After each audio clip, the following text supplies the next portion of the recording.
오늘은 이걸로 할까요? 네, 예, 알겠습니다. 네, 오늘은 보이지 않는 손이라는 제목으로 여러분들과 말씀 나누겠습니다. 여러분 영국의 정치 경제학자였던 애덤 스미스라는 사람 아시죠? 예.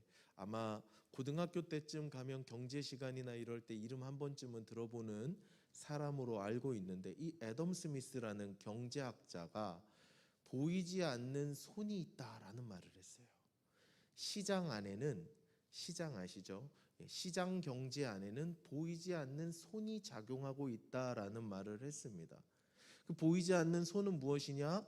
정부의 경제 정책도 아니고, 또 공장과 기업에서 제공하는 상품도 아니고, 소비자도 아닙니다. 그 보이지 않는 손은, 시장 경제를 움직이는 보이지 않는 손은 가격, 프라이스, 가격이라는 말을 했어요. 참 그렇죠. 맞는 말인 것 같아요.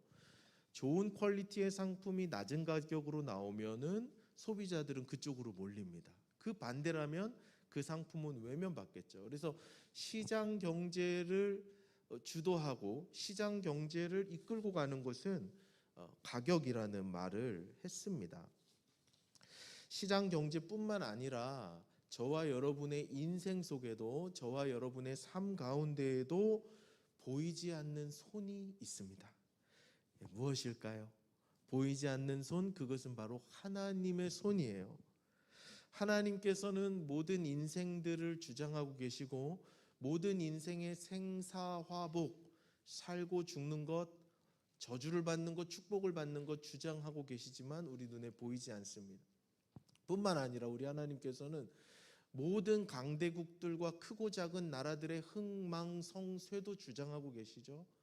인류의 역사, 그것은 하나님의 손 안에서 움직이고 있어요.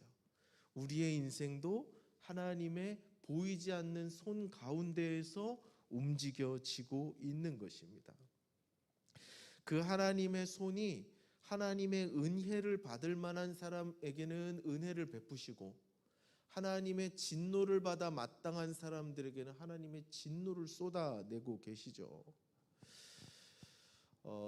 지금 사회는 이 신의 위치에 과학이 올라와 있습니다. 과학이 신이 되어버린 이 시대에서는 보이지 않는 것에 대해서는 믿지 않으려는 경향성이 아주 짙어요. 들리지 않는 것에 대해서는 존재하지 않는다라고 말하는 어떤 사회적 통념이 있는 것 같습니다. 그런데 여러분, 인간의 감각이 얼마나 한계가 많습니까?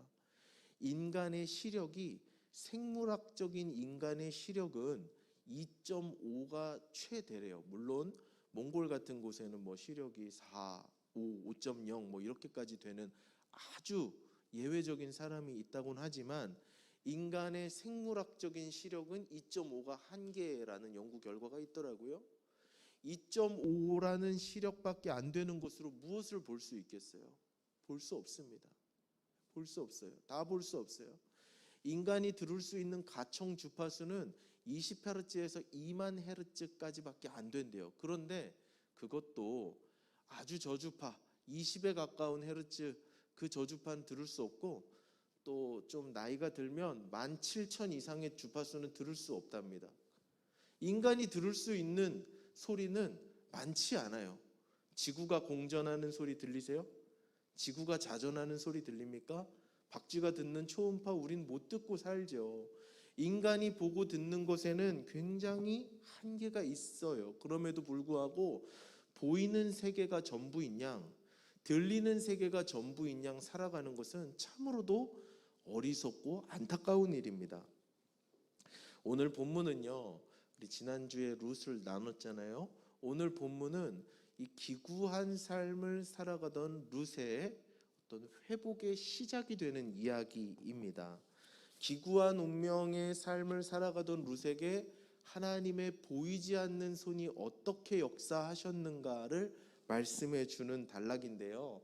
우리 방금 읽었던 1절의 말씀을 한 번 더 읽어보도록 하겠습니다. 1절입니다. 시작. 나오미의 남편 엘리멜렉의 친족으로 유력한 자가 있으니 그의 이름은 보아스더라. 자, 드디어 2장에 와서 이 룻기의 남자 주인공이 등장하는데 그 남자 주인공의 이름은 보아스입니다. 이 보아스를 수식하는 한 말이 있는데 유력한 사람이더라라고 말하고 있어요. 이 유력하다는 말의 히브리어 원어 뜻을 찾아보니까 돈이 많다는 뜻이에요. 돈이 많고 재벌이고 굉장히 사회적으로 힘이 있는 그런 남자 주인공이 등장했습니다. 뭔가 우리가 보는 드라마랑 좀 비슷하죠. 예. 여자 주인공은 지금 굉장히 극심하게 가난한 삶을 살고 있는데 2장에 들어서니까 남자 주인공, 재벌 2세 남자 주인공이 등장했어요. 여러분, 모압 여인이었던 룻은 남편이 모압 땅에서 다 죽고, 그죠? 그 가정의 모든 남자들이 다 죽고 나서 베들레헴으로 돌아오게 되었습니다. 사실은 시어머니가 너희들은 모압 사람이니까 니들은 며느리들은 모압에 살아라. 나 따라오지 말아라. 나는 내 고향 베들레헴으로 돌아갈게 라고 했는데 둘째 며느리였던 오르반은 알겠습니다 어머님 저는 모압 땅에 남겠습니다 하고 돌아갔지만 이 첫째 며느리 룻은 이 시어머니와 함께 유대 땅 베들레헴으로 돌아왔어요. 자, 유대 땅 베들레헴으로 돌아온 이 룻에게는 이 모압 땅이라면 그래도 자기 친족이 있고 가족들이 있는 땅이지만 룻에게 있어서 이 유대 땅은 정말 낯선 땅이죠. 유대 땅에 와서 이 룻은 진짜 이방인이 되었습니다. 도와줄 사람 하나 없고 룻에게는 도움을 얻을 만한 방법이 하나도 없는 것이죠. 룻의 눈으로 볼 때는 유대 땅 베들레헴은 모압 땅보다 더 살기 어려운 땅이에요. 척박한 땅이고 아는 사람 하나 없는 그런 땅에 시어머니를 따라서 왔는데 룻의 눈에는 나를 도와줄 사람이 보이지 않고 나를 도와줄 사람이 전혀 보이지 않는데 하나님의 눈에는 그게 보이는 거예요. 하나님께는 방법이 있었습니다. 보아스라고 하는 한 번도 들어보지 못한 먼 친척이 그 땅에 살고 있었던 것이에요. 이 보아스는 거부였어요. 재벌이었습니다. 넉넉하고 힘 있는 사람이었어요. 재벌 2세 남자 주인공 같은 사람이 보아스였어요. 자, 룻과 보아스가 만나는 장면인데요. 2절과 3절의 말씀을 또 한번 크게 읽어보겠습니다. 시작. 모압 여인 룻이 나오미에게 이르되 원하건대 내가 밭으로 가서 내가 누구에게 은혜를 입으면 그를 따라서 이삭을 줍겠나이다 하니 그에게 이르되 갈지어다 하매 룻이 가서 되는 자를 따라 밭에서 이삭을 줍는데 엘리멜렉의 친족 보아스에게 속한 밭에 자, 유대 땅 베들레헴으로 돌아온 모압과 나오미는 어떻게 해서든 먹고 살아야 합니다. 그렇죠? 여기가 비록 나오미의 고향이긴 하지만 모압 땅에 이사를 가서 10년이나 있다 돌아왔기 때문에 이 유대 땅 베들레헴에는 남아있는 게 없었어요. 근데 뭐든 먹고 살아야 되는 거예요. 그래서 시어머니, 늙은 시어머니를 모셔야 하는 이 룻이 선택한 방법은 이삭을 줍는 것이었어요. 여러분 이삭이 뭔지 알죠? 이삭은 뭐예요? 벼를 베다가 나달 하나가 이렇게 땅에 떨어진 것, 땅에 떨어져서 버리고 가는 것을 그거라도 주어서 먹고 살아야겠다 룻이 이렇게 생각을 한 거예요. 그래서 시어머니에게 어머님 제가 이삭 주어서 오겠습니다. 우리 그거로라도 먹고 살아요. 제가 어느 밭에 가서 줍는데 만약에 그 집주인이 나에게 은혜를 베풀어 줘서 그 밭에서 이삭을 줍게 해주면 제가 주실 수 있을 만큼 주어서 저녁거리 들고 오겠습니다. 이러고 밭으로 나갔는데 마침 도착해 보니까 그 밭이 누구의 밭이었느냐? 보아스의 밭이었던 거예요. 마침 이삭을 주스려고 나간 그 밭이 룻은 모르고 갔지만 그 밭이 보아스의 밭이었던 거예요. 여러분 이 장면을 제가 묵상하고 설교를 준비하면서 전 드라마를 잘 안 보는데 제가 본 마지막 드라마는 시크릿 가든이라는 조선시대 드라마예요. 그거 이후로는 뭐 드라마 본 기억이 안 나는데 요즘 드라마도 그렇죠. 1부에서는 뭔가 사건이 펼쳐지고 그죠? 2부에서는 이 남자 주인공과 여자 주인공이 우연히 이렇게 마주치게 되잖아요. 뭐 접촉사고가 난다던가, 그죠? 아니면 뭐 싸움을 한다던가, 그러면서 뭔가 스토리가 시작되잖아요. 룻기도 똑같습니다. 아마 요즘 드라마 작가분들이 여기서 영감을 많이 얻으신 것 같아요. 자, 어쨌든 룻과 보아스도 그렇게 우연히 만날 만한 배경이 펼쳐집니다. 자, 그런데요, 보아스가 룻을 만나고 나서 룻을 보는 순간, 룻을 만난 순간 이 룻에게 무조건적인 혜택을 베풉니다. 이게 굉장히 파격적인데요. 2장 밑에 기사를 쭉 읽어보면 룻을 만난 보아스가 이 룻에게, 이삭을 주우러 온 룻에게 엄청난 혜택을 베푸는 것을 알 수 있습니다. 세 가지 혜택을 제가 정리를 해봤는데요. 첫 번째는 고용 안정. 뭐냐면 이삭을 주우러 온 이 여자에게 밭의 주인이 당신 여기서 죽지 마시오 하면 주실 수 없는 거거든요. 쫓겨날 수 있는 상황임에도 불구하고 보아스는 이 룻에게 무조건적인 혜택을, 다른 데 가지 말고 룻 당신은 앞으로 내 밭에만 와서 이삭을 주워 가십시오.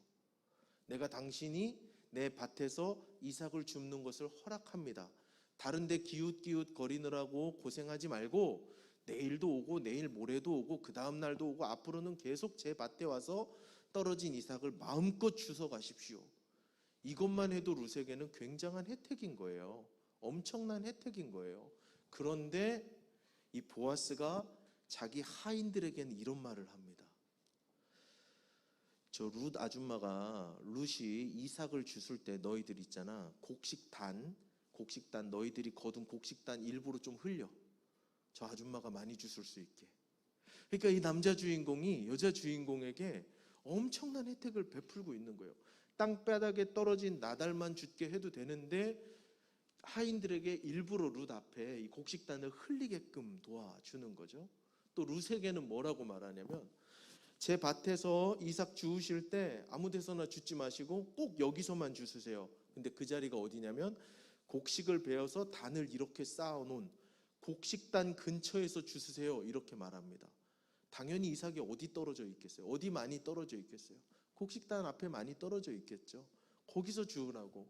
보아스가 이 룻의 고용 안정을 위해서, 일자리의 안정을 위해서 엄청난 혜택을 베풀어 줍니다.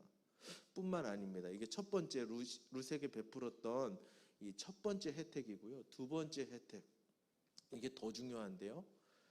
하인들에게 이 보아스가 엄히 명령을 내립니다. 저 룻 아줌마, 저 룻 여주인공 너희들 건드리지 말아라. 이 말은 무엇이냐면요, 좀 배경 이해를 할 필요가 있는데, 룻은 유대 사람입니까? 이방 사람입니까? 대답을 해주세요. 저 혼자 이방 사람이죠. 이방 사람이 지금 유대 땅에 와서 이삭 줍기를 하고 있어요. 그러니까 사회에서 가장 연약하고 하층민이고 어려운 사람이에요. 전사님이 설교를 통해서 여러 차례 말했는데 구약 성경에서 최약자들은 누군가? 객과 고아와 과부였어요. 룻은 고아는 아니지만 객이죠. 이방인. 그리고 과부죠. 이 사람들은 사회적인 안전망이 갖춰지지 않은 그런 사람들이었어요. 당신은 경찰 국가가 아니잖아요. 법에 의해서 보호를 받는다기보다는 우리 가족 사회 중심으로 보호를 받는 사회이기 때문에 남자가 없는 집의 여자다? 굉장히 위험한 상황인 거예요. 그리고 그런 여인이 남의 밭에 가서 이삭을 줍는다? 그리고 거기는 일하는 일꾼들이 있다? 하인들이 있다? 그럼 이 여인은 굉장히 위험한 거예요. 폭력에 노출될 수 있는, 폭력의 노예가 될 수 있는 아주 위험한 상황입니다. 근데 보아스가 와서 자기 하인들에게 엄히 명합니다. 저 여인 건드리지 말아라.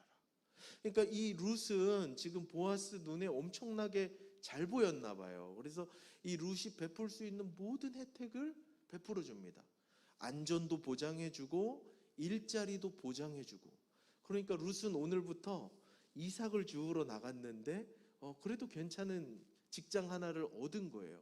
세 번째, 룻을 식사 자리에 초대를 하는데 같이 먹게 합니다.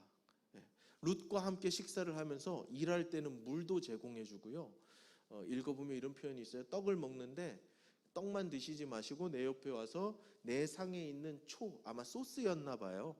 빵을 찍어 먹는 맛있는 소스였겠죠. 그거 찍어서 드세요. 이렇게 보아스가 룻에게 권하거든요.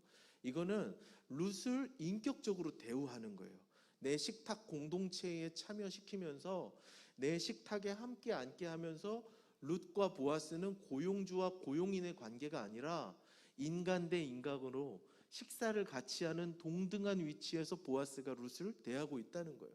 자, 룻이 이삭을 주우려고 가다 보니까 보아스의 밭에 도착했는데 그 보아스는 룻에게 엄청난 혜택을 베풀었어요. 이렇게 좋은 혜택이 없는 거죠. 자, 여러분, 보아스가 처음 만난 룻에게 베풀어준 혜택이 엄청났습니다. 그녀의 일자리 안정적으로 보장을 해줬고 안전을 보장해주고 그녀에게 먹을 물도 주고 식사에도 동참시켜주고 엄청난 혜택을 물었어요. 이런 질문이 듭니다. 이 드라마를 여기까지 읽다 보면 이런 질문이 들어요. 왜? 보아스는 왜? 보아스가 도대체 왜 룻에게 이런 혜택을 베풀었을까? 이게 만약에 비디오가 있다면 룻의 모양을 볼 수 있을 거 아니에요. 룻의 외모도 볼 수 있고.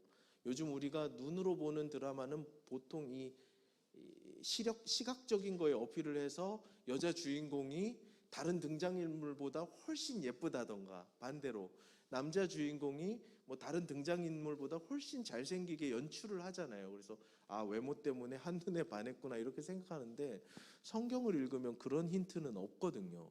질문이 드는 거예요. 보아스는 왜? 무엇 때문에? 룻에게, 그것도 이방 여인 룻에게, 그렇죠?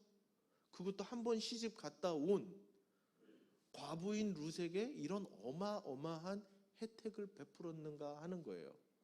많은 이삭 줍는 여인들이 있었을 텐데 왜 하필 룻에게 그런 혜택을 베풀었을까 의문이 드는 거죠.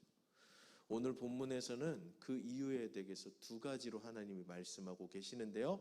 첫 번째 이유, 보아스가 룻에게 엄청난 혜택을 베푼 첫 번째 이유는 이렇게 설명할 수 있습니다. 한번 같이 읽어볼까요? 슬라이드 띄워주시고 시작. 하나님의 전적인 은혜. 보아스가 룻에게 왜 그런 혜택을 베풀었는가? 하나님의 전적인 은혜예요. 하나님의 설명할 수 없는 은혜입니다. 은혜는 뭐냐면요, 대가성으로 받는 것은 공로이지 은혜가 아니에요. 내가 무엇을 했기 때문에 이 사람이 나에게 대가로 베풀어 주는 건 은혜라고 말하지 않습니다. 그런데 은혜는 뭐냐? 내가 받을 이유가 전혀 없어요. 받을 이유나 받을 공로나 받을 근거나 받을 자격이 전혀 없음에도 불구하고 우리에게 주어지는 게 은혜예요. 보아스가 룻에게 베푼 것은 무엇이었는가? 하나님의 전적인 은혜였어요. 룻은 하인보다 못한 대우를 받는 이삭 줍는 여인이었어요. 그런데 그 여인이 밭으로 들어갔는데 하나님은 이 룻을 보아스의 밭으로 인도하시고 엄청난 혜택을 받게 하셨죠. 본문 3절과 4절에 보면요, 보이지 않는 하나님의 손길이 등장하는 단어 두 가지를 살펴볼 수 있는데요. 본문 3절과 4절을 한번 같이 읽어보겠습니다. 시작.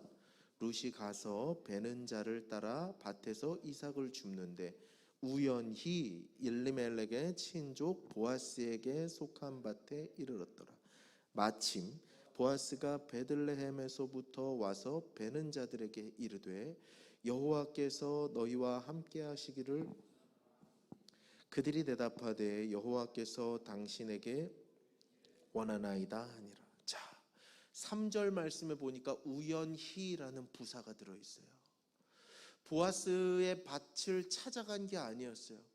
룻은 보아스의 밭이 어디 있는지를 찾질 않았어요. 보아스라는 사람이 있는 줄도 몰랐어요. 보아스라는 사람이 나의 친척 중에 있다라는 것도 몰랐어요. 보아스의 존재 자체도 몰랐어요.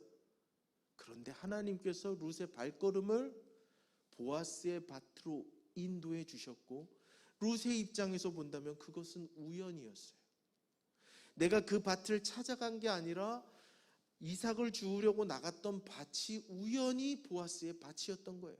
이 우연이라는 단어 속에 하나님의 보이지 않는 손이 역사하고 있는 것이죠.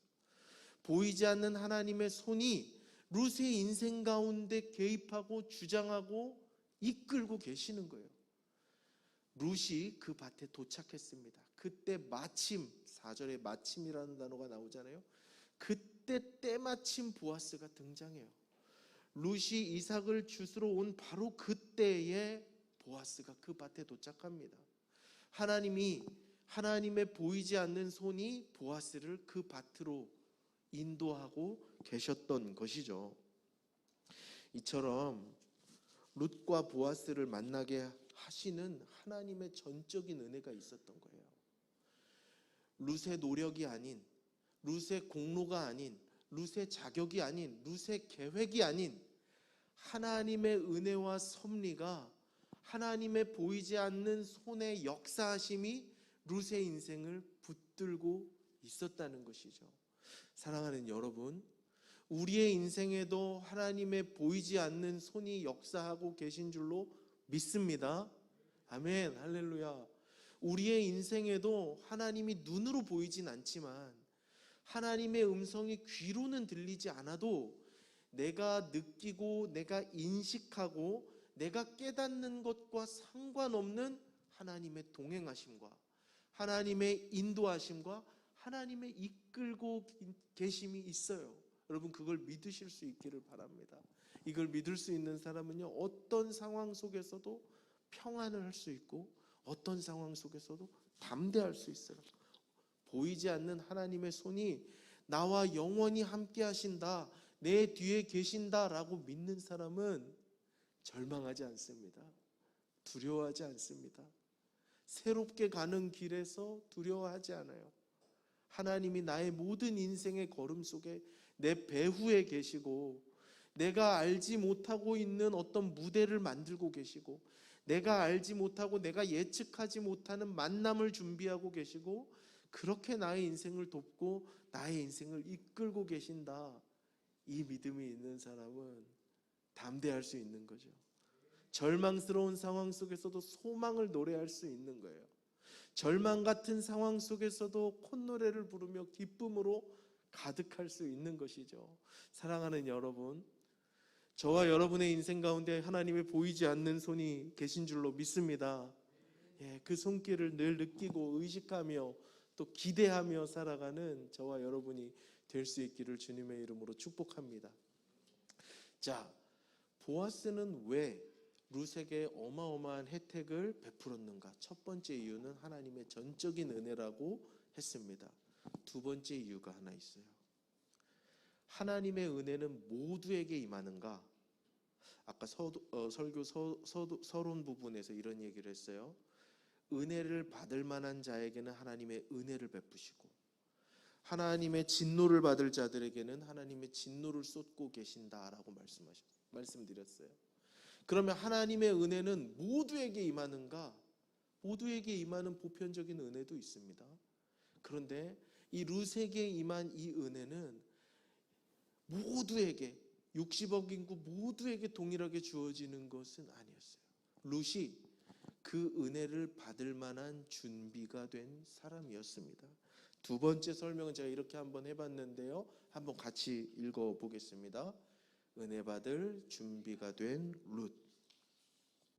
보이지 않는 하나님의 손이 모든 이들에게 은혜를 베푸시는 건 아니에요.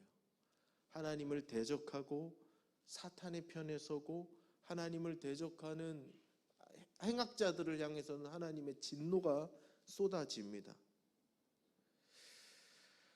보아스가 룻에게 감동된 이유가 있었는데요, 10절과 11절 말씀을 한번 같이 읽어보겠습니다. 시작. 룻이 엎드려 얼굴을 땅에 대고 절하며 그에게 이르되, 나는 이방 여인이거늘 당신이 어찌하여 내게 은혜를 베푸시며 나를 돌보시나이까 하니, 보아스가 그에게 대답하여 이르되, 내 남편이 죽은 후로 내가 시어머니에게 행한 모든 것과 내 부모와 고국을 떠나 전에 알지 못하던 백성에게로 온 일이 내게 분명히 알려졌네. 자, 룻도 깜짝 놀랐어요. 보아스가 엄청난 혜택을 베풀어 주니까 내 인생에 왜 이런 일이 있지? 그러면서 얼굴 그 논바닥에 얼굴을 그 여인이 엎드려서 얼굴을 땅바닥에 대고 흙먼지 냄새를 맡으면서 주인님이라고 했든지 보아스라고 했는지 전 이방 여인인데요. 그리고 유대 사람들은 이방 여인을 개취급하는 것도 저는 아는데요. 어떻게 당신이 저에게 이렇게 엄청난 은혜를 베풀어 주십니까? 라고 물었더니 보아스가 이렇게 대답해요. 너 소문 다 들었다. 당신의 소문을 다 들었습니다. 모압 땅에서 남편이 죽고 모압 땅에 남을 수 있었는데 모압 땅에 그냥 남을 수 있었는데 시어머니를 따라서 한 번 와보지도 않은 이 낯선 땅에 와서 당신이 시어머니를 그렇게 지극정성으로 봉양한다는 그 소문을 나도 들었습니다. 그래서 내가 당신이 정말 아름다운 사람인 걸 알기 때문에 나도 이런 은혜를 베풉니다 라고 말했던 거죠. 보아스는 이미 룻이 어떤 사람인지 다 알았어요. 룻의 그 지극한 효심과 어떤 가족을 향한 마음, 또 한 번 맺은 연을 쉽게 끊지 않는 그 마음을 그 유대 땅 베들레헴 사람들 사이에서 이미 소문이 나서 알고 있었어요. 남편이 죽고 늙은 시어머니를 버리고 떠나버릴 수도 있었지만 룻은 그렇게 하지 않았죠. 또 시어머니가 믿는 하나님을 나도 같이 믿기로 결단하고 시어머니를 따라서 유대 땅 베들레헴으로 한 번 살아보지 않은 그 땅으로 오게 된 거예요. 룻은 어떤 사람이었습니까? 동네에 소문이 날 정도로 새로 간 그 동네에 소문이 날 정도로 효심이 지극한 며느리였어요. 룻에게는 모압 땅이 훨씬 더 익숙한 곳이었기에 굳이 베들레헴으로 안 돌아와도 돼요. 나오미가 오지 말라 그랬어요. 야, 너희들 여기 고향이니까 나 혼자 갈게. 너희들 따라오지 마. 그래서 둘째 며느리는 상식적인 선에서 여기 남았지만 룻은 어머니를 붙쫓았습니다. 성경에 붙쫓았다라는 표현이 있는데 그거는 매달리다라는 뜻이에요. 암벽에 절벽에 이렇게 매달리는 거 있잖아요. 그 정도로 시어머니를 붙쫓았어요. 여러분, 룻은 굉장히 이 시어머니를 사랑하고 시어머니를 섬기는 마음이 극심했던. 또 보아스는 이 여인이 룻이라는 걸 아는 순간 바로 아는 거예요. 여인이 이삭을 주스러 밭에 나온다는 것이 어떤 위협을 감수해야 하는지를 아는 거죠. 그 위협을 감수하고서라도 이 늙은 시어머니를 섬기려는 그 여인의 마음, 그것이 보아스의 마음을 감동시켰던 거예요. 룻이 시어머니를 따르고 쫓은 것은 단순히 효심 때문만은 아니었어요. 나오미의 가정에 들어가면서 엘리멜렉의 가문에 들어가면서 이 이방 여인이었던 룻은 이스라엘의 하나님 여호와 하나님이 어떤 분이시라는 걸 알았어요. 그분은 생명을 살리기도 하시고 죽이기도 하시고 가뭄을 베풀기도 하시고 베들레헴 땅에 곡식이 있게도 하시는 분이셨어요. 인간의 생사화복과 흥망성쇠를 주장하시는 분이 이스라엘의 하나님이라는 것을 룻이 배웠어요. 그래서 이 룻은 어머님이 섬기는 그 이스라엘의 하나님을 본인도 섬기기로 한 것입니다. 룻에게는 엄청난 믿음이고 엄청난 결단이었죠. 그 믿음과 결단이 하나님의 마음을 감동시킨 거예요. 룻의 지극한 효심이 보아스의 마음을 감동시켰다면 룻의 생명을 거는 결단과 믿음은 하나님의 마음을 감동시켰던 것입니다. 룻은 효심이 대단하고 착한 사람이었어요. 동시에 그녀는 하나님을 향한 대단한 사랑과 믿음을 가지고 있는 사람이었습니다. 한마디로 룻은 하나님의 은혜를 받을 준비가 되어 있는 사람이었어요. 그리고 하나님의 바로 그 타임이 되자 하나님의 보이지 않는 손은 역사하시기 시작합니다. 룻의 인생에서 보아스를 만나게 하시고 룻의 인생을 통해서 하나님께서 이루어가자 하실 그 이야기들을 펼치시기 시작해요. 여러분, 룻은 하나님의 전적인 은혜를 받은 사람이기도 했지만 그 은혜를 받을 준비가 되어 있는 사람이었어요. 여러분, 우리에게 한 가지 중요한 영적인 교훈이 있습니다. 하나님의 보이지 않는 손길이 우리에게 역사하는데, 그 보이지 않는 손길이 우리에게 역사하실 때까지, 그 은혜가 우리에게 임하기까지 우리는 우리의 일을 해야 한다는 것이에요. 보아스를 만날 때까지 룻이 한 알, 나달의 이삭이라도 주어야 했던 것처럼, 그 일을 성실하게 했던 것처럼, 그 현실을 도피하지 않고 부정하지 않고 절망하지 않고 그 삶에서 룻이 할 수 있는 최선을 다해서 하나님의 은혜 받을 준비를 하고 있었던 것처럼, 사랑하는 여러분, 저와 여러분의 인생 가운데에도 하나님의 보이지 않는 손의 역사가 나타날 때까지 우리는 준비하고 우리가 할 수 있는 최선으로 은혜 받을 준비를 하고 있어야 돼요. 하나님의 은혜는 전적인 하나님의 은혜라 그랬어요. 우리의 공로와 우리의 자격과 우리의 어떤 노력으로 이루어지는 것이 아닙니다. 그렇다고 해서 이 하나님의 은혜를 수수방관하면서 수동적인 태도로 기다리는 것은 옳지 않습니다. 여러분, 여러분의 삶에서 하나님의 어떤 은혜가 임하기를 원하세요? 하나님의 어떤 응답과 어떤 도우심과 어떤 사인이 오기를 원하세요? 그 영역에서 내가 할 수 있는 일을 최선을 다해서 하는 겁니다. 하나님의 도우심이 나타나 도우실 때까지, 하나님의 보이지 않는 손이 나타나 나의 삶을 주장하실 때까지 나는 내가 할 수 있는 최선을 다하는 거예요. 내가 할 수 있는 이삭 하나를 줍는 것입니다. 내가 오늘 할 수 있는 그것을 땀을 흘리면서 최선을 다해서 하는 거예요. 하나님을 기다리면서, 보이지 않는 하나님의 손을 기다리고 보이지 않는 하나님의 손을 간절히 소망하면서 내가 할 수 있는 최선을 다하는 것이죠. 사랑하는 여러분, 그렇게 내 삶의 자리에서 최선을 다하고 하나님의 도우심을 구하는 그런 사람들에게, 룻과 같은 인생들에게 하나님께서 보이지 않는 손으로 도우시고 주장하시는 그런 은혜가 있게 될 줄로 믿습니다. 저와 여러분이 룻과 같이 하나님의 보이지 않는 손에 전능하신 은혜를 힘입는 인생 될 수 있기를 주님의 이름으로 축복합니다.